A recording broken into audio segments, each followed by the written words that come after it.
ఏది మనం తయారు చేసినా యూజర్స్ ఫ్రెండ్లీగా ఉండాలి. అల్టిమేట్గా what is the value addition they can give, they have to explain. ప్రైవేట్కి వాళ్ళు ఇంత చేయడం లేదు, గవర్నమెంట్స్తో కోఆర్డినేట్ చేసి for better governance they want do. నా లెక్క ప్రకారం ఇప్పటి వరకు ఇండియా ఎక్కడ చేయలేదు, ఏ గవర్నమెంట్ కూడా స్టాండ్ అలోన్ సిస్టంలో చేస్తున్నారు.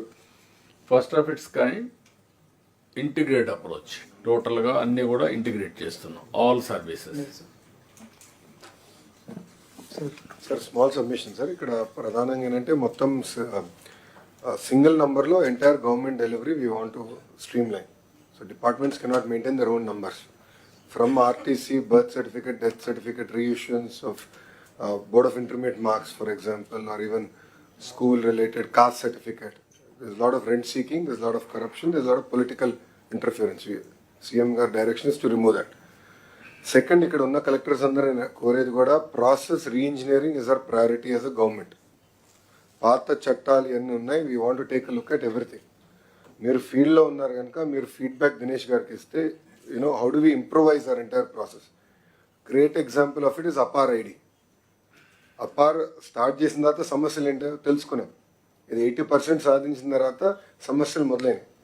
నాకు తెలిసినట్టు మొత్తం పాజ్ చేసి we went back on it. Then came the question, who can reissue a birth certificate?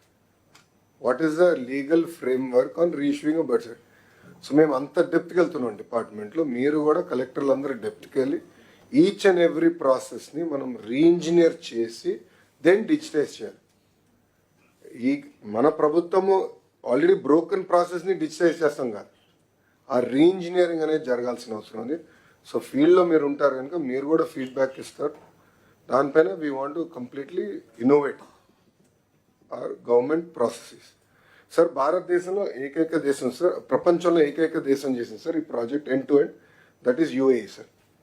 Only one country, sir. UAE, United Arab Emirates, sir. Only country end to end they have been able to do on single platform, sir. So WhatsApp is the beginning. WhatsApp is the road. గౌరవ ముఖ్యమంత్రి గారి vision ఏంటంటే ప్రభుత్వ websites కూడా ఇంకేం ఉండవు. There will be only a single website called ap.gov.in and there will be a simple search bar. So government data మొత్తం will be searched, can be searched, access there. ఆ సర్చ్ బార్లో కూడా వెళ్ళి సింపుల్గా నాకు పెన్షన్ రావట్లేదు అని కొడితే వర్క్ ఫ్లో, వాట్సాప్లో ఏదైతే వర్క్ ఫ్లో ఉందో ఆ workflow will start there. అట్లా మొత్తం గవర్నెన్స్ని మొత్తం స్ట్రీమ్ లైన్ చేయాలి అనేది గౌరవ ముఖ్యమంత్రి గారు ఆదేశం. సో ఇదేదో it is not a dog and pony show project, it is not a vanity project, it is about true delivery of services to the end man. ఇది దయచేసి అందరు సీరియస్గా తీసుకోమని కోరుతున్నాను. ఎప్పటికీ బ్యాక్ అండ్ ఎప్పటికీ చేస్తున్నారు, ఎప్పటి నుంచి ఆపరేషన్ స్టార్ట్ అవుతాయి, రోలింగ్ అంతా కూడా ఎప్పుడు చేస్తారు, ఒక స్టెబిలైజేషన్ ఎప్పటికి వస్తుంది? సార్ మనకి ఈ 153 సర్వీసెస్ సార్ ఒక 10 daysలో entire end to end complete integration అయిపోతుంది సార్. ఒక I think in 15 days we can roll out sir for these 153 services.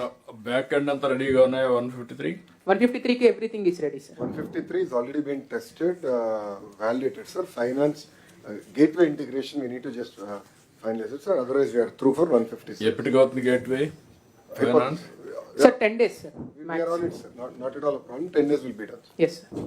ఇందులో గ్రీవెన్సెస్ పెట్టారు, అది తీసిపోతే మొత్తం బ్లాక్ అయిపోతుంది వాట్సాప్ అంతా. ఇందులో కాకుండా వేరే పెట్టుకోవాలి. అంటే గ్రీవెన్స్ రెడ్రెసల్ అంటే గ్రీవెన్స్ స్టేటస్ ఒకటే తెలుసుకున్నట్టు పెట్టారు. సో ఏమైనా ఉంటే grievance they meet and sure, but grievance status తెలుసుకుని పెట్టారు. క్లారిటీ సార్ సబ్మిషన్ సార్ ఇది చాలా యూనిక్ ఇనిషియేటివ్ సార్. రియల్లీ జనరల్గా సార్ మనం ఒక పోర్టల్ కానీ యాప్ కానీ చేస్తే ఏమవుతుందంటే మనం పబ్లిష్ చేసుకోవాలి సార్. ఈ యాప్లో అందరూ అప్లై చేసుకొని పబ్లిష్ చేసుకోవాలి. ఆల్రెడీ వాట్సాప్ అందరి ఆల్రెడీ వెళ్ళిపోయింది కాబట్టి పబ్లిక్లో ఉంది కాబట్టి ఈజీ అవుతుంది సార్. సార్ ఇప్పుడు ఇనిషియల్గా సార్ మన category A sir. Category A అంటే already approved by concern authority, only certificate download చేసుకోవడమే విత్ దట్ సైన్ ఉంటుంది సార్. కేటగిరీ ఏ ఇమ్మీడియట్గా మనం స్టార్ట్ చేసుకోవచ్చు sir all services. Category B sir చెప్పినట్టు సార్, మినిస్టర్ గారు చెప్పినట్టు సార్ చెప్పినట్టుగా కేటగిరీ బికి ఓన్లీ అది ఇంటిమేషన్ లాగా ఉంటుంది సార్. ఫర్దర్గా మన ప్రాసెస్లోకి వచ్చేస్తే మనం ప్రాసెస్ చేసి మళ్ళీ ఫర్దర్ సర్టిఫికేట్ దాంట్లో పోస్ట్ అవుతుంది సార్. సో మనకి అప్పుడు బ్యాక్ ఎండ్లో కొద్దిగా ఈజీ అవుతుంది సార్. ఫ్రంట్ ఎండ్లో కేటగిరీ అయితే డైరెక్ట్గా డౌన్లోడ్ అయిపోతాయి సార్. కేటగిరీ బి మాత్రం ఇంటిమేషన్ లాగా మన ప్రాసెస్లోకి వస్తుంది, మళ్ళీ అక్కడ మనం అప్రూవ్ చేస్తాం సర్వీస్లో. దాని ఆల్రెడీ ఫైనల్ అవుట్పుట్ డాక్యుమెంట్ వాట్సాప్లో వస్తే మనకి ఈజీ అవుతుంది. That we can only thing ఏంటంటే సార్ సర్టిఫికెట్స్కి QR code we need to fix. A QR code, put it on blockchain. Before we launch, we have to ensure that is done also. Sure sir. Especially birth certificate ఇవన్నీ అంటే ప్రభుత్వం issue చేసినప్పుడు మన high security paper అది అంటే bond paper. Not bond paper, high security ఈ security మధ్యలో security print ఉంది సార్, మనం ఈ పాస్బుక్ చేసిన సెక్యూరిటీ ప్రింట్. ఈ passbook is different, but even birth certificate ఇచ్చినాక ఒక టైప్ ఆఫ్ పేపర్ మేము ఇవ్వాలి.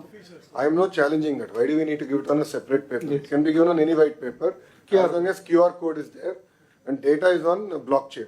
It goes to blockchain or ap.gov.in or any other URL and on ap.gov.in, and we are able to validate the data. So Adhigoda we will do that so that they can check the validity of the certificate. Yeah, వీలైనంత వరకు మీరు ఇచ్చే documents అన్ని కూడా 100% will be. Legal scrutiny కూడా చూసుకొని legal valid ఉండాలి. You work it out and users ఫ్రెండ్లీగా ఉండాలి. Time to time all collectors కానీ డిపార్ట్మెంట్స్ కానీ అందరూ ఇంటరాక్ట్ అవుతూ we are take to the logical conclusion.